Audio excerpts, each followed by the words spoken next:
নমস্কার বন্ধুরা, আজকে আমরা এই ভিডিওতে আলোচনা করব বার্ধক্য ভাতার ব্যাপারে। তো বন্ধুরা, ওয়েস্ট বেঙ্গল গভর্নমেন্টের পক্ষ থেকে এই বার্ধক্য ভাতার ব্যাপারে কিন্তু একটি দুর্দান্ত খুশির খবর রয়েছে আপনাদের জন্য। তাহলে আসুন দেখে নিই আমাদের ওয়েস্ট বেঙ্গল গভর্নমেন্ট বার্ধক্য ভাতার ব্যাপারে কি বলেছেন। বলা হয়েছে যে 50,000 মানুষকে যুক্ত করা হচ্ছে বার্ধক্য ভাতার তালিকায়। বিরাট ঘোষণা নবান্নের। তাহলে আসুন দেখে নিই এই ব্যাপারে। West Bengal old age pension scheme update. মুখ্যমন্ত্রী মমতা বন্দ্যোপাধ্যায় তার নিজের উদ্যোগে এই রাজ্যে একাধিক জনকল্যাণমূলক কর্মসূচি পরিচালনা করছেন। রাজ্যের তরফ থেকে বর্তমানে জারি থাকা একাধিক আর্থিক প্রকল্পগুলির সুবিধা পান রাজ্যে বসবাসকারী সকল স্তরের মানুষরাই। লক্ষ্মীর ভাণ্ডার, কৃষক বন্ধু, কন্যাশ্রী ইত্যাদি প্রকল্প থেকে শুরু করে বার্ধক্য ভাতা, স্বাস্থ্যসাথীর মতো সুবিধাও পান রাজ্যবাসী। এই প্রকল্পের মাধ্যমে রাজ্যের বিপুল সংখ্যক জনগণ উপকৃত হলেও এই প্রকল্প পরিচালনা করতে একাধিক সমস্যার সম্মুখীন হতে হচ্ছে রাজ্য সরকারকে। কারণ কেন্দ্রের কাছে রাজ্যের বকেয়া থাকা প্রায় 1,500 কোটি টাকা এখনও পর্যন্ত ফেরত পায়নি রাজ্য। এই বিষয়ে বারবার কেন্দ্রের প্রতিও ক্ষোভ প্রকাশ করতে দেখা গেছে রাজ্যকে। এই বিপুল পরিমাণ টাকা দীর্ঘদিন বকেয়া পড়ে থাকার কারণে জনকল্যাণমূলক আর্থিক পরিকল্পনাগুলি চালিয়ে যেতে টান পড়ছে রাজ্যের কোষাগারে। যদিও তা সত্ত্বেও মুখ্যমন্ত্রী মমতা বন্দ্যোপাধ্যায় পরিচালিত রাজ্য সরকার এখনও পর্যন্ত বিভিন্ন জনমুখী প্রকল্প চালিয়ে যাচ্ছে।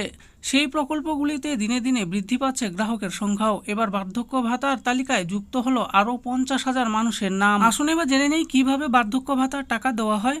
মূলত পঞ্চায়েত দপ্তরের মাধ্যমে রাজ্য সরকার উপভোক্তাদের কাছে বার্ধক্য ভাতার টাকা পৌঁছে দেয়। পঞ্চায়েত ছাড়াও রাজ্য সরকারের সমাজ কল্যাণ দপ্তর, কৃষি দপ্তর, অনগ্রসর শ্রেণী উন্নয়ন দপ্তরের মাধ্যমেও কয়েক লক্ষ মানুষের কাছে বার্ধক্য ভাতার আর্থিক সহায়তা পৌঁছে যায়। বর্তমানে রাজ্যের 20,15,000 মানুষের কাছে পৌঁছে যায় এই টাকা। আবেদনের সময় গ্রাহকদের জানানো ব্যাংক অ্যাকাউন্টে প্রতি মাসে সরাসরি পৌঁছে যায় বার্ধক্য ভাতার টাকা। এবার আমরা জানবো প্রাপ্য টাকার পরিমাণের ব্যাপারে। 2021 সালে মুখ্যমন্ত্রী মমতা বন্দ্যোপাধ্যায় বার্ধক্য ভাতার টাকার পরিমাণ বাড়িয়ে 1,000 টাকা করে দেওয়ার কথা ঘোষণা করেন। বর্তমানে এই প্রকল্পের অধীনে মাসিক 1,000 টাকা পেয়ে থাকেন গ্রাহকরা। তবে এই বার্ধক্য ভাতার খুব সামান্য অংশ দেওয়া হয় কেন্দ্রীয় সরকারের তরফ থেকে। কেন্দ্রীয় সরকার বার্ধক্য ভাতার অধীনে থাকা 60 থেকে 80 বছরের উপভোক্তাদের জন্য দেয় 200 টাকা করে। 80 বছরের ঊর্ধ্বে গ্রাহকদের জন্য কেন্দ্রীয় সরকারের বার্ধক্য ভাতা দেয় 300 টাকা। আর বাকি টাকাটি দেওয়া হয় রাজ্য সরকারের তরফ থেকে। অর্থাৎ এই প্রকল্প পরিচালনার জন্য প্রয়োজনীয় মোট 150 কোটি টাকার অধিকাংশটাই দেওয়া হয় রাজ্যের কোষাগার থেকে। এই ব্যাপারে উচ্চ পদস্থ আধিকারিকের বক্তব্য কি, যে রাজ্য সরকারের উচ্চ পদস্থ কর্তার কাছ থেকে জানা গেছে নতুন 50,000 উপভোক্তার নাম দ্রুত পোর্টালে তোলার ব্যবস্থা করা হচ্ছে। এর ফলে শীঘ্রই বার্ধক্য ভাতার নতুন উপভোক্তারা এই প্রকল্পের টাকা পেতে শুরু করবেন। তো বন্ধুরা, দেখে নিলেন আজকে আমরা ভিডিওতে আলোচনা করলাম ওয়েস্ট বেঙ্গল গভর্নমেন্টের পক্ষ থেকে চালু করা বার্ধক্য ভাতার ব্যাপারে।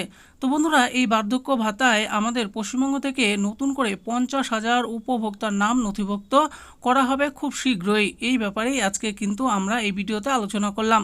আশা করি ভিডিওটি আপনাদের ভালো লেগেছে। আর এই ভিডিওটি যদি আপনাদের ভালো লেগে থাকে তাহলে অবশ্যই একটি লাইক করবেন। আরও এরকম নিত্য নতুন স্কিম ও আপডেট সম্পর্কে জানার জন্য আমাদের এই চ্যানেল গভর্নমেন্ট স্কিম প্রো চ্যানেলটিকে অবশ্যই সাবস্ক্রাইব করবেন। আর এই ভিডিওটি দেখার জন্য আপনাদের সকলকে অসংখ্য ধন্যবাদ।